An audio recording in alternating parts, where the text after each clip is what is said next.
Hello there guys, welcome to Dinos Vault. Welcome to yet another lockdown video where I'll be sharing 7 bike maintenance tips which will come in handy not only during this lockdown period but also in general in your everyday life.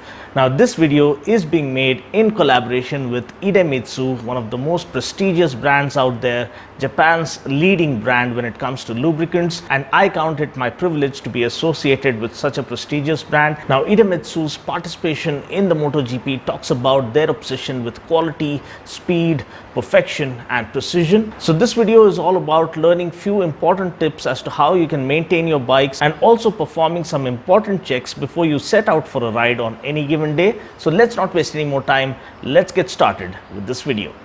So point number 1 is always park your bike under a shade to prevent damage to the paint structure. Now this also prevents evaporation of fuel.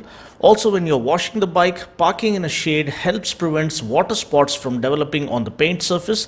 So now that we've talked about washing the bike, let's head to point number 2. And point number 2 is about washing your bike properly. So here are some quick tips as to how you can wash your bike properly. First, let me tell you that the best way to wash your bike is with your hand. Now many of you guys might wonder, what about a pressure wash? Now pressure wash may damage your bike's fork seals, radiator fins, wheel bearings, swing arm pivot or even the electrical connectors, because pressurized water can compromise the respective seals. So to wash your bike properly, you need to carry 2 buckets of water. One bucket should have the bike shampoo water, whereas the other one should have clean water, and we need a sponge and a dry towel. First, rinse the bike with plain water, then rinse it with bike shampoo water and let the shampoo water settle down on the bike's paint surface for a few minutes, because this allows the grime and the dirt to become loose and come off easily. Then rinse it again with plain water and finally dry the paint surface by using a soft towel. And now that our bike is nice and clean, let's talk about some maintenance tips. Now, given our current situation due to the nationwide lockdown, many of us would have not used our bike for a long time. So in order to keep the battery from discharging, we need to start the bike once every 3 days. Now while starting, first use the kickstart if the bike has a kickstarter mechanism, because this allows the engine oil to circulate freely within the engine components. But if your bike only has a self-start option, then I guess you have to use the self-start option. And nowadays, since most of the bikes come with fuel injection, using self-start isn't much of an issue. And fuel injection also assists in easy startability, unlike carbureted engines. Now point number 4 is inspection of the engine oil level. Now we all know how crucial engine oil is for motorcycles, because it reduces internal friction, cools the components of the motor and also flushes the debris within the motor.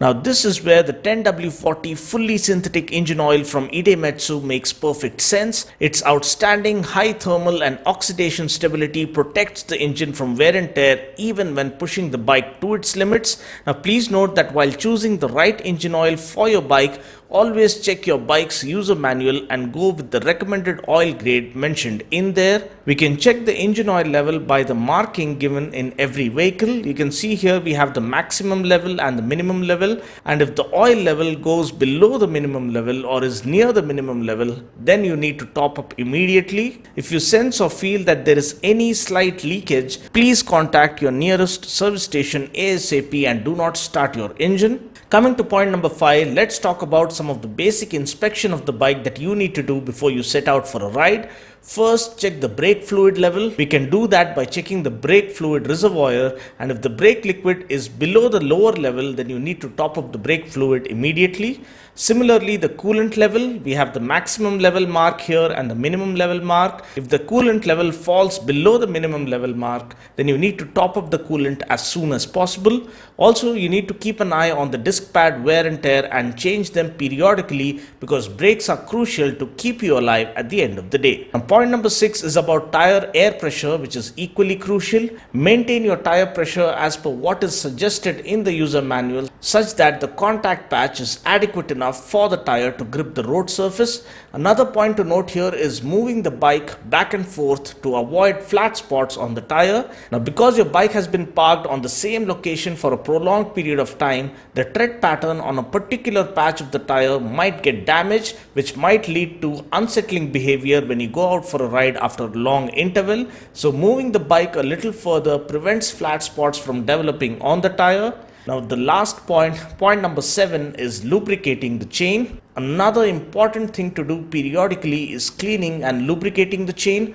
We usually have separate bottles for a chain cleaner and the chain lubricant, but this is where the Daphne Supercoat JP Advanced Lubricant does the job of hitting two birds with one shot. Idemitsu offers one product for two applications, which is cleaning as well as lubrication. Now cleaning and lubrication can be done in just 10 minutes and one bottle can be used up to 8 times is what they claim. Well, I guess that's pretty much it. This wraps up my 7 bike maintenance tips video. Thanks to Idemitsu for their collaboration with me in this video. Idemitsu have a complete range of two-wheeler and four-wheeler products that you can find by visiting their website, which is ilindia.idemitsu.com. I'll catch you guys in the next video. Until then, take care, God bless, and ride safe.